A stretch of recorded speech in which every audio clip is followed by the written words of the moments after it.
welcome to today's Tuesday Times Roundtable.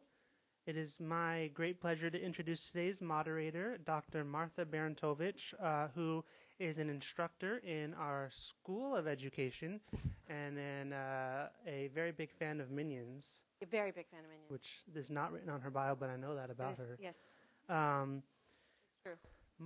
Martha is a former public high school educator. She's interested in the experiences of marginalized students in the school setting and works to examine the issues of marginalization and social experiences as it relates to the experience in high school. She does this by examining policy practices at the local, state, and national levels as it relates to education decision-making and curriculum design.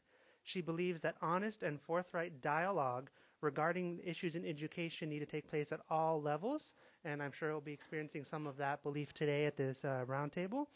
In order for true educational change to take place, she encourages her students to think critically about theory in order to apply it to their practical experiences in the classroom. She's also interested in the school-to-prison pipeline, peace education, and civil rights. So I'm looking very forward to today's conversation. Turn it over to you, Martha Barantovich. Hi, welcome. Thank you for being here. If you don't have one of the quick little op-ed pieces, which is what we're talking about today by Andrew Hacker, it's an easy read. If you're sitting next to somebody who has it and they want to be nice and share, that'd be awesome. We'd much prefer people to be kind than not kind, right? We live in a world where kindness is important. And so when Eric and I were talking about this roundtable, he's like, well, what do you want to call it? And I wanted to call it something simple like don't be stupid, or something like make better decisions, or something like that. And then Star Wars came out, and I was super excited. So I'm like, oh, let's go with a Yoda quote, right? Yoda quotes always work well. So you must unlearn what you have learned. And my bells and my whistles started ringing, and I was like, oh, my God, that's the best quote ever. How come, right? Somebody tell me, why is that the best quote ever? Don't be frightened. I'm not giving you a grade. You're good. You'll never see these people again. Excellent. I knew it was going to be you. I could feel it. I guess once you really learn something and really pick what it is, you can really break it down and not understand it. First see what you're saying. Because we think what we know is the absolute truth, right? And then it isn't until we're forced to look at something a little differently that, aha, right? We've unlearned now what we thought we knew. So we have to break it down, for lack of a better word. And so Andrew Hacker writes an opinion piece in this past Sunday Times, and it's titled The Wrong Way to Teach Math. And Andrew Hacker, when I first started reading, I'm like, dude, what are you saying, right? And because I love op-ed pieces, because everybody has an opinion. He's a really cool guy, right? He's a retired professor from Queens College. He was a political scientist and a math teacher at the same time. And he writes this piece, and he's like, we're not doing it right. We're not teaching math right. We are not doing what we need to do to make sure that our students are pretty successful. So he says, everybody who is in high school, like everybody in here, raise your hand if you were in high school. Excellent, 100% raising. Took some kind of geometry and algebra class and some other thing, yes? Excellent. And he says, basically what we have found through research, I don't know what that means, right, because we're unlearning at this point, adults can't compute. Well, that's a little scary, right, because, like, I need a new fence. I need a fence, period, because I have a puppy. And so I know he's so cute. He's the best thing ever. And so next to my husband, who's in the back of the room. And so what do I need my fence guy to do? I need him to build my fence, but I need him to be able to measure and compute, right, so that he's not charging me too much money for too less a fence, right? And so what he's basically saying in his article is that we don't do this so well. We're not real good at doing things that we have been taught to do in our geometry and algebra classes. Bad, right, according to him. So this makes me go, I'm scared, right? And so he says, according to the Office of Economic and Computational something, I don't know, it's a bunch of letters, OECD, and numeracy skills, which is your basic ability to do things with numbers, right? Abstract, multiply, divide, figure out what something means on a graph, figure out how much fencing I need in my yard, et cetera, et cetera, et cetera. He's like, we don't do so well. We score 22 on a list of how many, I don't know, but 22. And he makes a point of saying we score behind Estonia and somebody else. And I don't even know where Estonia is. So apparently I'm supposed to be concerned. And so, what? East. Okay, excellent. It's a post-communist country. And are you Estonian? You just know. Because you're smart. You are obviously smarter than I. And I like that. Thank you. And so I say, so what? Right? So what that we're 22nd on this test? What does that mean? Because I don't know what that means in conjunction with all of this other stuff he's about to tell me. And so he says, the Organization for Economic Cooperation and Development recently tested adults in 24 countries. Oh, now it means something, right? On a basic numeracy skills. So can you do those things that we've talked about? He says typical questions involved odometer readings and produce sell-by tags. I'm not really sure what you do with the produce sell-by tags, but it's important. He says the United States ended an embarrassingly 22nd behind Estonia and Cyprus. We should be doing better. Is more mathematics the answer? So I ask you, do we need more math if we're not doing well on an economic cooperation and development test? No, why? No! Should be to the professor and the student, because most of the time students, they're just taught, okay, memorize these, pass the test, but they don't feel comfortable talking to the professor, and at the same time, if they submit a homework, they never get feedback, and they never work on what they were supposed to. So we think we're learning the math, and we think we're learning what to do with the math, but we don't really know. Right? Because the end result is out there somewhere in cyberspace. We check our Blackboard grades. We're like, yes, I'm getting an A. Awesome, I'm out of here. Right? Or whatever happens in high schools. I don't know. I didn't teach math. I taught other stuff. Right? So let me ask you a question. Real quick, on a piece of paper. It can be on the back of this. It can be on scrap paper on a receipt or something. Right? It can be on a napkin. I don't care what. Tell me what this graph says. Okay, when I say 3, everybody tell me what it says. Ready? 1, 2, 3, go.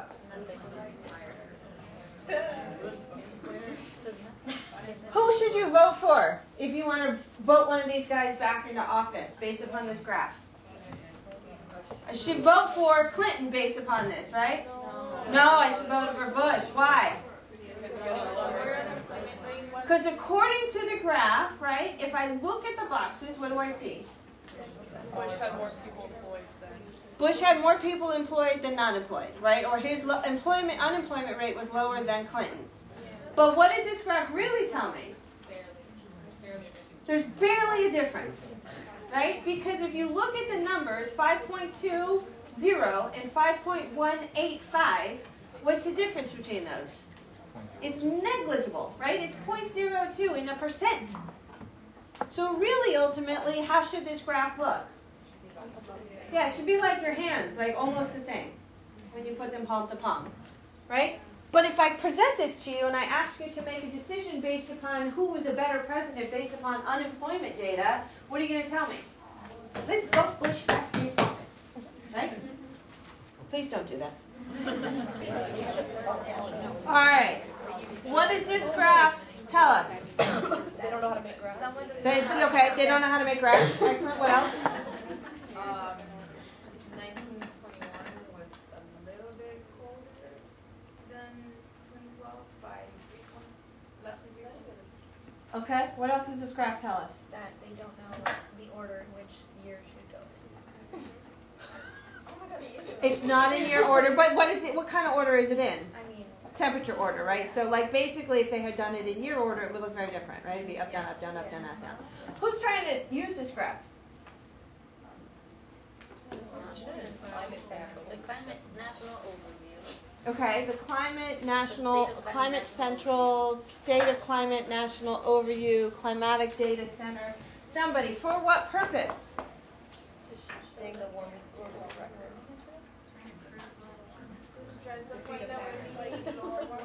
To stress a point that we are super hot, right? To stress a point that we need to be more careful with what we're doing with the ozone. We need to pay attention to our lives, etc. I don't know. There could be a whole host of reasons they're using this data, right? But what this data tells us is what? Nothing. Nothing really, other than we're a little bit warmer now than we were 100 years ago, right? This graph, though, is in what kind of degrees? No, It's Fahrenheit. No. No. We don't know. We don't know. We don't know. It's Fahrenheit. Really? 55 degrees is warm? So much. I'm from Miami. 55 degrees is freezing. I need earmuffs and warm boots and mittens at 55 degrees, right? But it's talking about the warmest years on record, right? If the warmest year was 2012 at 55 degrees, right? I'm thinking it might not be, but I don't know. Because I don't know. I don't read Celsius, right? No, it doesn't because in any other countries like the US, it's always Celsius. Right? So it might make sense that it is in Celsius. We don't know because it doesn't tell us. So basically, what kind of information have we gathered? If this were on Facebook, right, and you were scrolling past it, what would you say? You'd like it, right? You'd hit the like button, like that you gave me a graph, thank you, I like the picture, and you'd be like, oh, damn, it's hot, right? And you keep going. And then what happens? Right? What happens to the computational data in your brain? What happens to your ability to cognitively address with the numerical issues? Right? And the truth in the graph. You had your hand up. Yes. Now I have no trouble feeling that that's Fahrenheit because if it was, if it was Celsius, if those were Celsius temperatures, you would multiply by 9/5 and add 32, and you're talking about over 100 degrees. Now, 1 degree difference, for climate, that's a lot as these things run. And by the way, 55, that's pretty, 55, that's pretty good because you put the whole world in perspective, the average is about 60 anyway. Again, if I like this on Facebook and I don't know these things, right, what happens to my ability to partake in the conversation, right? I don't know what Celsius is. I live in Fahrenheit. Right? But now I know 9/5 and 32. Okay? Excellent. You know it doesn't, the average in the country doesn't run over 100 degrees. I hope. I feel like I would look at that and I would store it somewhere in the back of my head and process it in my own way, and I'd be like, we're getting hotter. Okay, climate change must be real. And then I would just completely disregard any information that I got from the graph. I would just store that itty bitty millisecond information that I got as I was scrolling through Facebook and be like, well, I saw a graph on Facebook and it said that we were getting hotter. Okay, you're walking through DC, somebody's having a great debate on climate change. You're like, hey, wait, I saw a graph. I know something. Let me input my information here. And so Hacker is saying basically what's happening because of the way we are structuring our mathematics classes is we're not learning to be critical receiver of information, right? We're just look at things and again, we store it the way we store everything and off we go.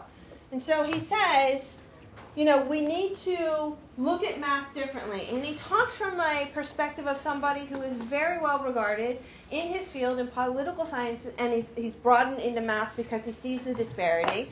And so I asked a question as I'm reading to this, and I'm like, what happens when we start to simplify a discipline? Like mathematics is a discipline, right? People study years and years and years to be able to teach it at this level and at the high school level and at the elementary school level. What happens when we simplify it? We don't let calculus become the be-all, end-all of getting out of high school. And so he has a quote. He says, calculus and higher math have a place, of course, but it's not in most people's everyday lives. Agree or disagree? Agree, right? How many of you have said, what am I going to do with this, right, one day when you're sitting in a math class? How many? Show me your hands. Show me your hands. It's true. I know it is. So he says what citizens do need is to be comfortable reading graphs and charts and adept at calculating simple figures in their heads. Ours has become a quantitative century, and we must master its language. So he's now suggesting that math is becoming more like a language. And I read an article years ago when I was in grad school, and it said basically the same thing, that we have to stop teaching math as this thing that exists in the stratosphere that nobody can reach. We have to think about teaching it as a language, right? I'll give you an example. If I write 2 and then a line and then the 4 underneath it, how do you read that? Read it again? 2 over 4, right? That's how we read it. How come? Because somebody taught us that, right? As Yoda would say, we got to unlearn that. Because there is no over in math. There is no mathematical function of over, right? That mathematical function of that line is to do what? Divide. So we should read that how? 2 divided by 4. 2's on top, right? 2 divided by 4. Because if we read it as 2 divided by 4, what then happens every time we read a fraction? We think to divide. We think to make things smaller. We think that it's something that's less than, et cetera, et cetera, et cetera. So that if we start to think about this as a language, right? He says decimals and ratios are now as crucial as nouns and verbs. So we need to read it as if it is something other than what we have learned, right? We learn how to do the math, not read the math. And that's a very different concept. So what happens if we do this in math from the time you're little to the time you're now, right? And you have an understanding of it as if you were reading a piece of literature, right? Where you're able to identify the noun and the verb and the theme and all of these other things. What happens? What happens to your ability beyond just the functions of math? I don't know. Anybody had that kind of math teacher? You did? One person. She's like, I went to a magnet school. Those two things aren't necessarily equal, by the way. That's true. Just saying. I have magnet school issues, but that's another story. They laugh because they've had me in class and they know. All right. So, my question to you is if we're thinking about making students more critical consumers of information, critical consumers of math, critical consumers of stuff, what would Hacker ask his students to do with the following information? Something similar occurred when the Carnegie Foundation for the Advancement of Teaching created a statistics course for 19 community colleges in 2012. Bunch of information there, right? Focus. It was advertised as an alternative to remedial algebra with its sadistic attrition rates. Ooh, there's an opinion, right? In StatWays, as it was called, here's what some of the students were asked to master. Chi-squared tests for homogeneity, in two-way tables, line multiple representation of exponential models. Even with small classes and extra support, almost half of the students got D's or F's or dropped a class. Why? What would he ask you to do with this information? Dissect it. Excellent. How so?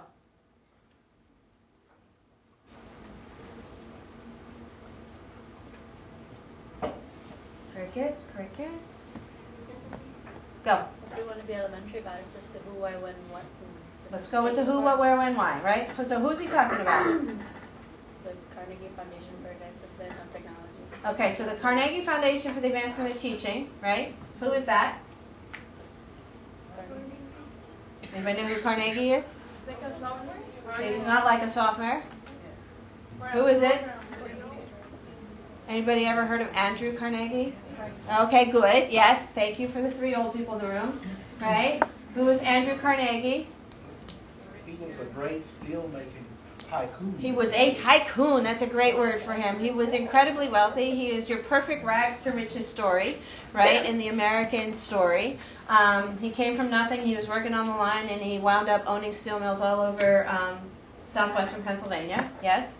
And then when he became wealthy, he started doing a lot of things, like building stuff and donating money. So there's a science foundation, there's schools, there's businesses, there's all sorts of things that are named after him. So, there's me. What happens that for a Freudian slip? One day everything will be named Martha Barantovich. So the Carnegie Foundation for the Advancement of Teaching sounds like something that there might be some money behind, right? And so they want to find something, and they created this statistic course for community colleges, right?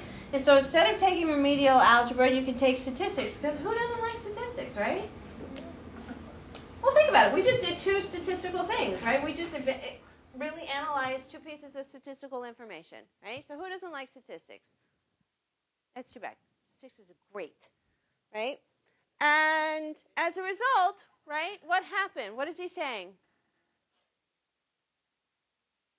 Why did they fail? Why do you think they failed? Maybe they failed because they were prejudiced. Like they already knew like, oh, statistics won't be hard. Okay, so maybe it's because I'm in a StatWays class, and so it sucks, right? And so I'm not going to do well. Why else? They learned the wrong thing the first time.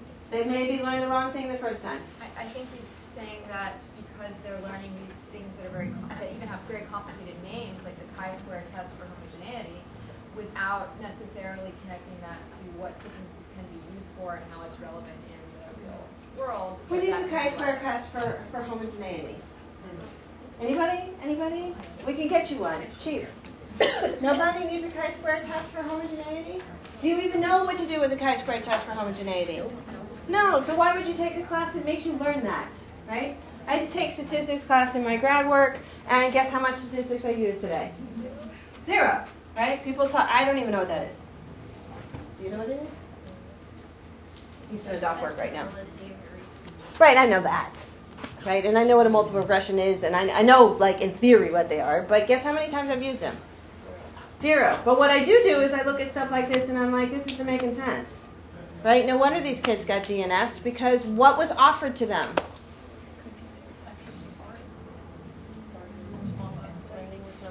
Learning with no purpose. Right? Why would I want to enroll in a course in which, in the end, everything I have learned is useless in my life?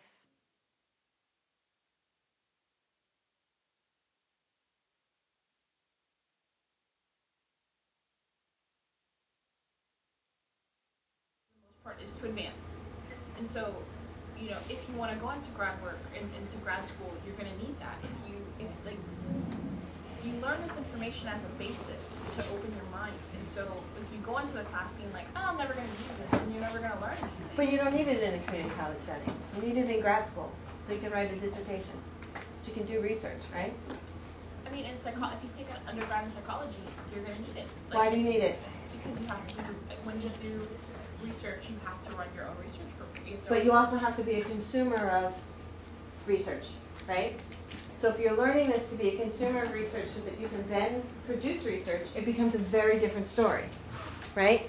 So if I'm taking a class because I know that I'm going to have to consume something else in the end, right, and then produce, it becomes a useful piece of information.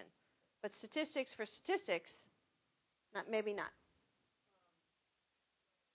It's interesting to me, and you know, I get that point because some people will eventually need it, but the percentage of people who go all the way from community college to a 4-year school to grad school, you probably don't need it yet. I agree with that too. I don't know if that's my computer or not. The line that's interesting to me is it was advertised as an alternative to remedial algebra. Right. So I want to know the thought process behind the person who said remedial algebra isn't going well, so this is what we're going to replace it with. So because you could argue that they need it or don't need it, but how was it decided? How do we go that this from was remedial better to like chi-square testing? Like that seems a pretty ginormous leap, right? Okay, they don't like remedial algebra. Let's give them chi-square testing. Sounds great, right? Sounds to me like they completely forgot to talk to the students, right? And say, hey, what are you missing? What are you missing? What do you need to be successful in math? Well, we need smaller classes. Okay, we can do that, right? And then let's try that for a semester. How many of you guys have found your mathematical success at FIU to have improved in the last year or so, if you have taken math once or twice or 3 times in the last year or so? I won't judge you, right? Why has your math improved in the last couple of years? I'm studying engineering, by the way. Oh, I'm sorry. You really are. That's fine. Okay. You raised your hand. Yes, because my first I had to learn numbers, so it was eager to do homework. Yeah. Right? So there's some kind of purpose in what they've done. Yes? Okay, I have something to say. I am a foreigner. I went to law school in South America. Congratulations. When you go to high school, 6, 7, and 8 grade is you see mathematics and everything. But 9, 11, and 12, if you go to social science, you go to social science. If you are a female, physics, mathematics, you go to that field. And if you are a biologist, you go to that field. So after 8th grade. I heard that in this country, don't get me wrong, but I've heard that that's a way of not allow people to keep going, like cernirlos. Mm-hmm. I don't know, funnel the people. Mm-hmm. I had a student many years ago who said, I'm a My journalism. father is an engineer, by the way. He's retired, so I'm not against numbers. Not against numbers either. No, I don't think anybody's against numbers. They're important, right? Like it tells me how much I weigh every morning. I can scream at something first thing in the morning, right? But there is something to be said for for where is the usefulness of it? And why does everybody have to take a geometry and an algebra class? Why can't we take something that's like number for, real life math, right? Like, how do I do X, Y, and Z and still be a successful person? How do I figure out how to get a loan at the best interest rate? And what does it mean? My husband and I, we go through like the whole notion of like what do we do? Refinancing our houses. And he starts talking and I'm like, la, la, la, I can't hear you anymore because there's like numbers and words that I don't understand and I don't want to understand because then it just takes too much brain space, right? It's not that I can't, right? But at this point in my life, I'm good, right? I was also an engineering major at one point. My many degree opportunities. But you're right? So my communication students that I had a couple years ago, they were like, why do we have to take math? Good question. I don't know. Why do we have to take math? Okay, what are we really using though? It's just simple, like going to the grocery store for bananas, say that it weighs 70 cents per pound. You got a 70-pound banana. Like it's just like simple math. Even going to a restaurant, calculating tip, like how many people I come across that don't even know how to do 20%. Like I don't even know. I just think that's mind blowing to me. Just every day, how much you'll be spending on gas if you see it's $1.70. Like you can kind of give yourself a range of an average you'll be spending, and people can't even do that. So you're like, I don't understand. Yeah, even like among like people not knowing basic math, when you're doing like calculus and stats and stuff, and you're like, oh, why are we going to use this in everyday life? No, you're not actually using the numerical formula in everyday life, but you're using that brain power and you're analyzing the situation. And so, like my high school math teacher would always say, you're gonna use like you're not using the actual problem, you're just gonna use, that. Sometimes and I argue the same to thing. the point where it's like you just gotta do something you don't want to do. You're gonna have to do something in your life someday you don't want to do. So math is just preparing you, like she would put it like that. I actually use this. It's like everybody gets up in the morning, right, and has to figure out what to wear. That's math. Right? It's not actual numbers, but it's actual process thinking, right? Which is what math is. It's a process of thinking. And so if you have to get up in the morning and figure out what to wear, if you're not wearing a uniform, right, you're actually using that same kind of power in your brain that you use when you use mathematical functions. So it seems to make sense. So what is my friend Hacker really saying when he writes this? Because this was one of my favorite things, right? He says the Carnegie and AP courses were designed by research professors who seem to take the view that statistics must be done at their level or not at all. They also know that citizen statistics is not the route to promotions. In the same vein, mathematics faculties at both high schools and college dismiss numeracy as dumbing down or demeaning. In fact, figuring out the real world, deciphering corporate profits, or what a health plan will cost isn't all that easy. What's he really saying? He's got an attitude in this paragraph. What kind of attitude does he have? Well, I think he's saying that the people who are designing these courses are kind of elites and have a specific idea of what the purpose of this math is. And in his opinion, there's an unwillingness for these people to kind of maybe adjust the level of how this math is being communicated to students because based on their own experiences of how statistics should be used. Okay. Anybody else?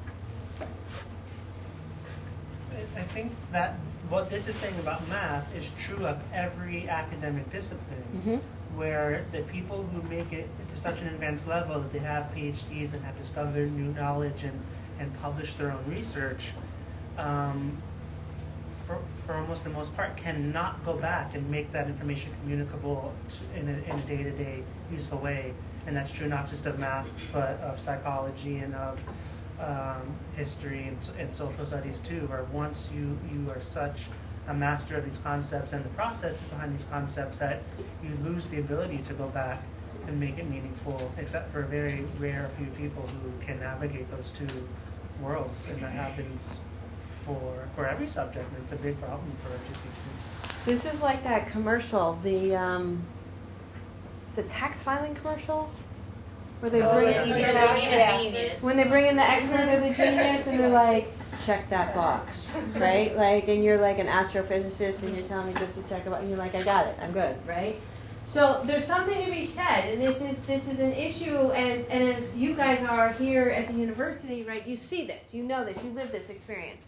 You have people to whom you go to a course or a class in a particular time and place, in a particular subject area, and the information that is transmitted or translated or partaken upon you or with you is very clear, very real, and you're like walking out of class, you're like, I'm good, like I got this, I can have this conversation with somebody else beyond.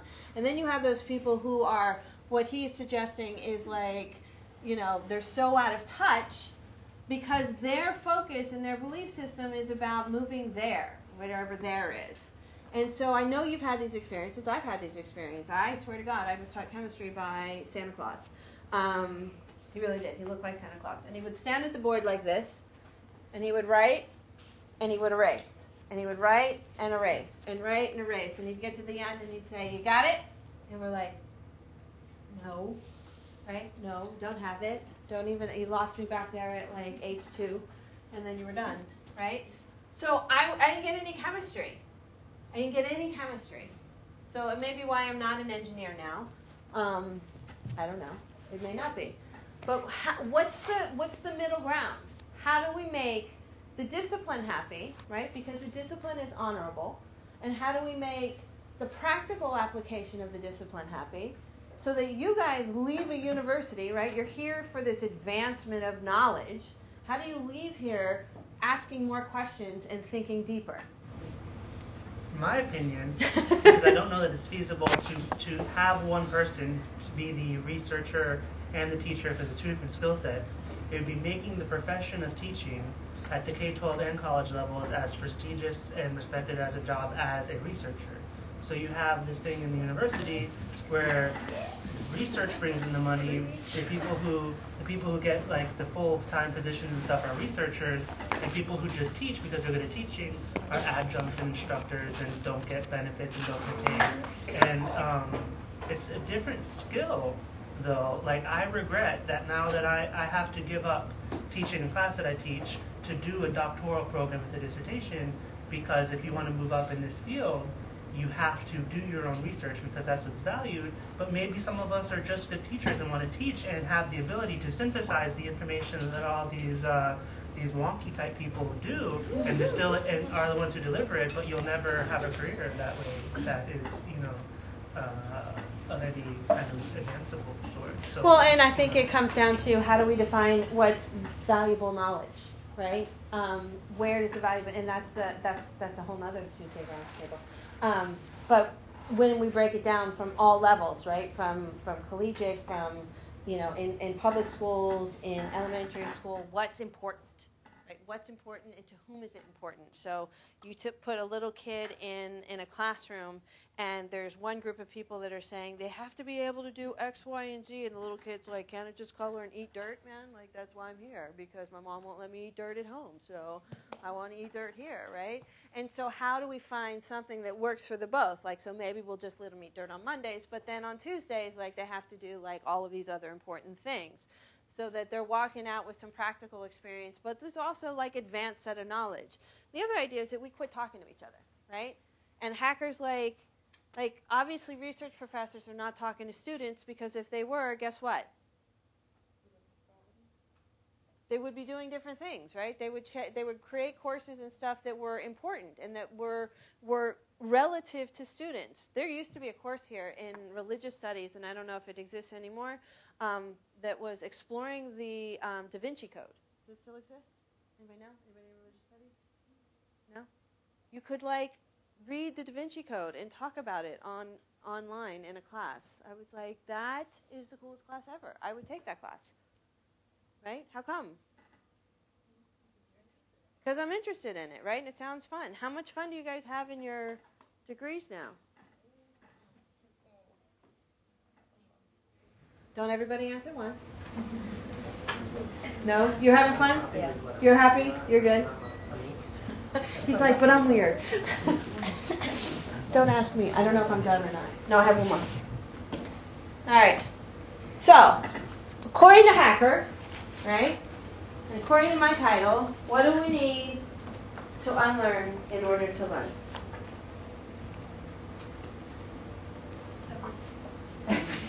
All of the things. Everything we've ever known. Right? Everything.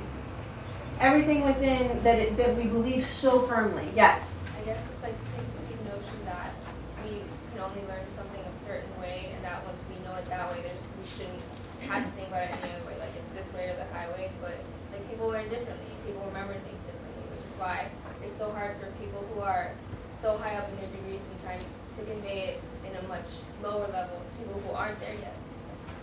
It's good. Anybody else? I encourage you with this whole notion of unlearning to learn to pay attention to what's going on, and I'm going to bring this in because I love this, right? To pay attention to what's going on into our current election cycle, right? Because we're only getting snippets if we're paying attention to the news. And so we really have to be able to be firm in what we believe, but at the same time be open to what's happening, right? And to really dig into what it is. And so a lot of us, right, have learned to be in a particular mind frame when it comes to particular candidates, right? And some of us are like, not so much, I'm good. I'm just going to I'll vote when I vote, right? Or I won't, because it doesn't affect me, right? And I would suggest to you, you have to make sure that you pay attention. You have to pay attention to what's being said, but you have to pay attention to what's not being said, right? Just like those graphs. It's not what necessarily was being said, it was what was not being said, and how this may or not be used. I love statistics to come out that says I should drink a glass of wine every night, and I will live a long and healthy life, right? Because why not? It's wine, right? But then the next one comes out and it says maybe only every other night. And I'm like, but I'm good with the other one, right? I'm good. The other one said every night. And it has to be red. I'm good with red too, right? And it should be Pinot Noir. I'm good with Pinot Noir, right? Excellent. Why? But what I have to do is I have to read the statistics and what it's really saying, right? So they're saying women who drink wine every night don't get breast cancer. Well, they're not using that as a predictive valuable, right? What they're doing is they're saying, we looked at all the people who got breast cancer, we surveyed what they did on a regular basis, and guess what they don't do? Drink wine. So they made this kind of reverse assumption that if you drink wine, you're good. You won't get breast cancer. Not true, maybe, right? But it sounds good because we need a reason to drink wine. Well, and I think that's one reason why we could argue that statistics is very important, because one of the first things you learn is that correlation is not causation. Right. And so that's exactly the example. Someone reads an article like that and they're like, great, I'm good, drink the wine every night. But, if you can't read what is actually happening and logically think about it and figure out whether it means what a lot of the misleading headlines say that it means, you're stuck in a place where you're just accepting someone else's word for something that's not true. Well, it is true. Well, it's just not true the way we're reading it to be true, right? Which is why we have to be able to consume the knowledge in a manner that's going to be useful for us and others. And so Hacker continues to write. He writes a lot of stuff, and he basically talks about some of the disparities between classes and between races and between economic statuses of individuals. And one of the things that he talks about is how math does that, how math drives a wedge between groups of people, because we use it as a particular viewpoint to be the beacon for what all understanding is. And his suggestion in that we look at it differently, and we start to talk about it in terms of how can we make people literate in this language of math, right? It becomes a different process. So we start reading things mathematically just like we would read a book.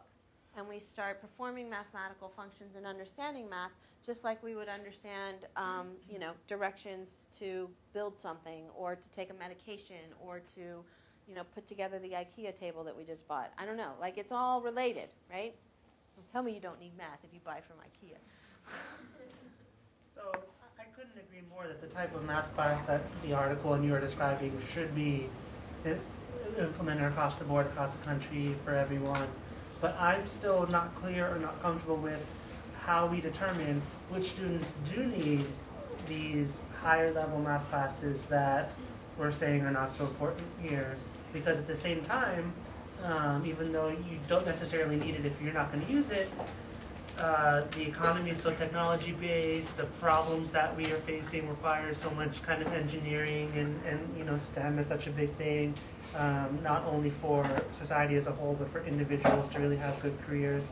So if we're going to prioritize this type of math, then where is the selection process about who's going to get the calculus and the advanced statistics, even at the high school level? Because I guess in college you kind of can go by major. Okay, psychology majors need this, engineering majors need that, but a lot of the math you need that from high school. Where if you get to college with just the type of math we're talking about here, you never could finish an engineering degree here because you have too much remediation. Right. So who is getting that in high school? Is it going to be a thing, if it's not required at a state or national level, that it is the richer, whiter schools that can have better teachers that are going to be more likely to have it, and the other schools aren't going to have it because it's not required? And well, I would suggest that's already happening, right? I would suggest that the chosen few who belong in the calculus classes in high school, that's already happening, right? And I don't think he's suggesting that it's not necessary. I think what he's suggesting, though, is that for the general population of people, like, we need to make sure this happens, right? We need to make sure that numeracy and the understanding and the function of math in terms of using it and being fluent in it, right, happens, in addition to the opportunities for the other things. So everybody should be able to walk out of a math class not only being able to figure out the square root of something or the area of something and do X, Y, and Z, but also if I want to go to calculus, I go to calculus. There does seem to be a level of removing some things that are required for everyone now, because you mentioned in the beginning that everyone has to do either at least pre-calculus or algebra 3 or whatever it is. I know I went up to pre-calculus high school, never made it past the pre, but that's fine. But if you're going to remove some of those things and have the opportunity, what's the practical way of managing that opportunity? If I were a principal and you were Hacker and you're president Hacker and you're making this the mandate that every student get this, and then there's the opportunity for that, I'm the principal, I have to implement that. I say it becomes a part of the language, right? It becomes part of the conversation, and it becomes part of the curriculum, right? So if I'm in a calculus class, calculus is only part of that process. Also being able to do something with numbers, right? People who are in a calculus class need to be able to speak calculus. In order to speak calculus, you have to be able to speak numbers, right? So that has to happen from the get-go, right? So we start teaching little kids that language, and it becomes a part of that process that builds, just like everything else, right? We don't teach little kids full-on sentences. We teach them letters and sounds, right? So it becomes a part of that process. So rather than just plucking a class here and there, I think that it has to be a general restructuring so that the calculus kids are still doing the same kind of calculus things, but at the end of the day, they're also able to go out and participate with the general population, whoever that is. And I use air quotes on purpose. To kind of piggyback on this a little bit, I feel like the other issue is, like, I've talked to people who have been in remedial classes, grown adults, and they've been like, I'm not going to need to know, math. And I say, well, what if you need to paint a room? You're going to need to know how many gallons. Like, you're going to need to know the area. They're like, I just got to go on to Home Depot and plug it in and they'll tell me.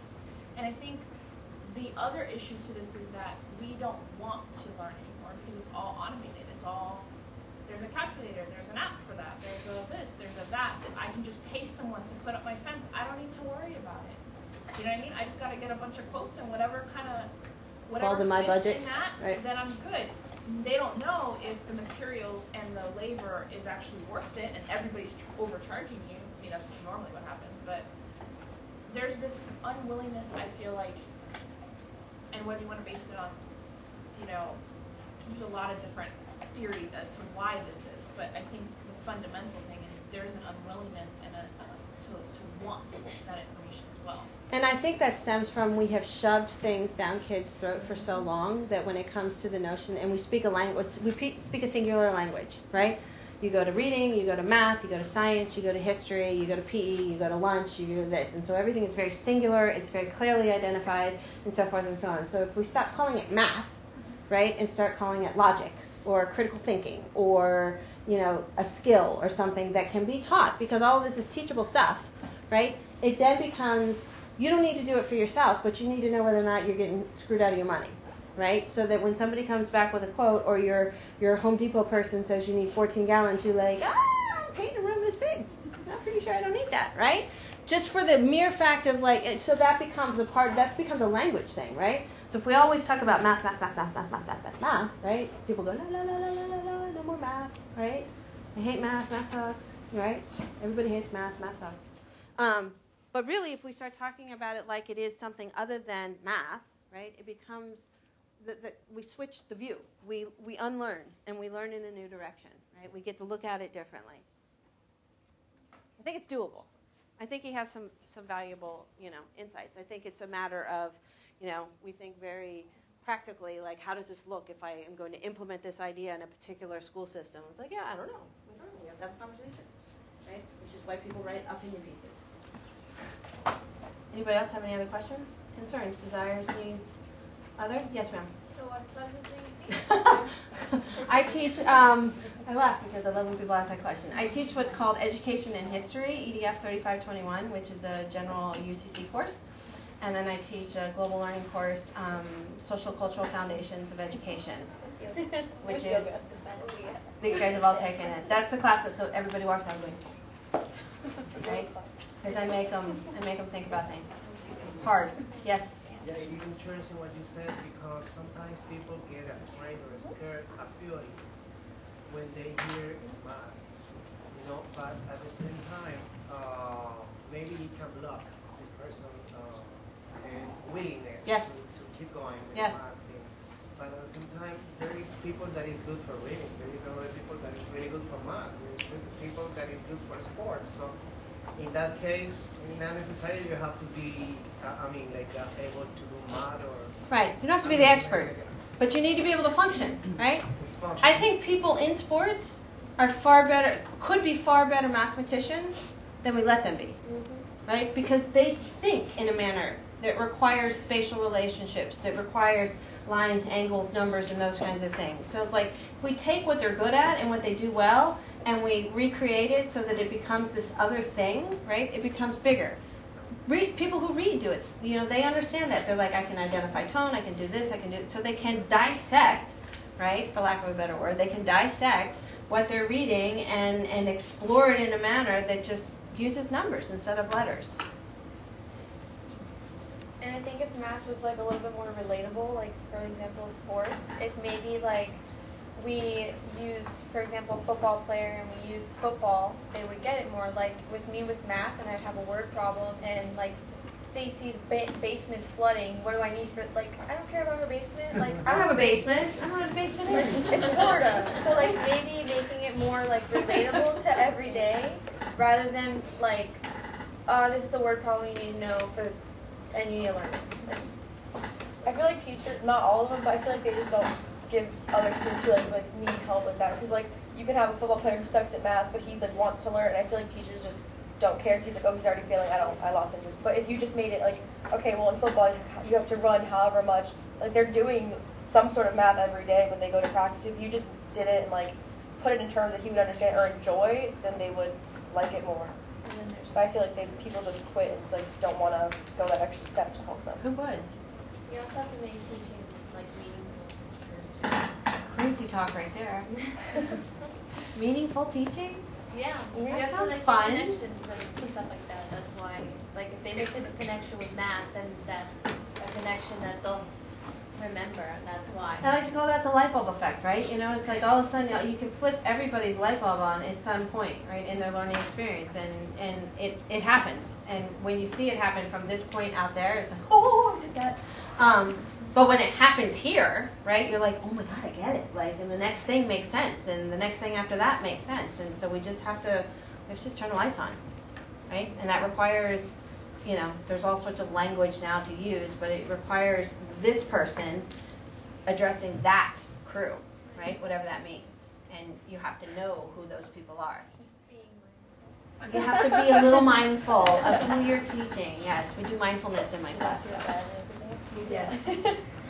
Breathe. Quiet. It all works, right? With word problems, why are these trains always heading towards each other? I don't know. Why Why are they this designed is 1920, right? That's not feasible. And why are we always selling apples? I don't understand. And sharing Why? cookies. Like, I'm not going to share my cake with 37 people. 37.5 people. Like, why would I have to cut it like that? But no one thinks about that. And why is there even a half a person? Right? Like who's eating half? I don't understand. Like, why is somebody eating a half a piece of cake? What's wrong with them? That's what I want to know. That's my question. They don't get any cake if they're What only if eating someone half of wants it. 2 slices? They don't give you that option. You just made that problem way harder. I just thought about something. Sometimes even if we do learn math more, you forget what you learned before. Like for me, like math always been one of my subject, and then I took stats and I aced every stats class. But like regular algebra, anything else, I average. And I think it's because you have formula and then you just do the math, you plug it in, and then that's it. You're done. That's how I think. It tells you where to put the numbers, you put the numbers in, and then that's it. And then after that, it's like, what else? And then stats, for me, it's more applicable. At least I've always had teachers that tell you, okay, when you see this here, this means that, or how to read it. And after you see the percentage and all that, they tell you how to read it as a regular sentence so anybody else could understand it. So it's about application also. Because like when I look at my sisters, when they do their homework, I'm like, okay, that's stats. And like, I don't remember that from like the 3 classes I took for it. Or like algebra, my sister's like in the 3rd grade, I'm like, hey, I just learned that like last week. And it's like, okay, you have to keep it going, but then also you have to be able to remember whatever you learned before. So it applies all the time. And then for like younger kids, they tell them different, like, oh, minus or take away. And as you get older, that's not the words they use, and then you're like, okay, Again, how do I why we need a language, how do I right? dump it down for myself? Okay, divide, okay, what does that mean? What is that? I never like fractions, and then I had an algebra class and teach like everything's fractions, no decimals, and I'm like, oh my god, I'm convert. And I'm just like, okay, no, that's ugly. Well, it makes sense making it a language because I'm looking back and word problems are not my friend. But if we would make a language, like for example, the main idea, we know where to look for it, it'd be the same as word problems with math stuff. So it'd be like, oh, that word means I have to do that. So maybe I'd actually get be good at math and not be scared of it. Oh my God. I feel like also it's harder when you get to a higher grade to do things that you learn the wrong way as a young grade, because I feel like when you're younger they try to just simplify it for you, and then you get older and you're like, well, that's how I learned it, and you're like, well, that's not right. But you can't like reteach it, you know, and you can't like refigure it exactly. You can't like relearn how to do it. It's hard. It is. I'm just curious because I want to know if I'm the only person that went through this. In my math classes, they would have equations. They would have you solve it, and then they would have you word it. So you would have to word what is happening in the equation in your answer. That didn't happen. It happened for me, but I'm old. I had to do that. It happened for anybody else in here old too? Like when you had to verbally, not verbally. Like you had to write it out as a Write it sentence. out. Yep. Yeah, everything was timed. Yeah, like. So yeah, we had to do both. Yeah, you'll get the word problem and you have to make an equation out of it. Right. So we had to do both. And then I had to write the problem from it. Yeah. So I guess half the people here have had it. That's maybe the issue that since they stopped doing that, that's when. I think that's why we can blame it all on, right? As soon as we stop doing that, everybody starts hating math, right? I was just like, I want to know if anybody. I think it's a generational thing because I also know how to diagram sentences, and then nobody else I know knows how to diagram sentences. Right? That was time. Right. So like I can diagram the heck out of a sentence. Like you want a dangling participle, I know where to put it, right? But it makes sense because now I understand how a sentence works. Right. I think that, the same thing in language art. But I think that's a thing, right? As we move through educational systems, right, there are these phases and these chunks of time, and we get to a particular chunk, and it's like, okay, well, you've learned this way, now we're going to switch, and you have to learn this way. And we talk about that. Well, we have to prepare you we tell 5th graders, we have to prepare you for middle school. No, you don't. You have to prepare me for 5th grade, right? And then when I'm in middle school, that's their job, right? But and we tell kids in little kindergarten, we're like, well, we're preparing you for the real world. No, the real world is so far away right now, like.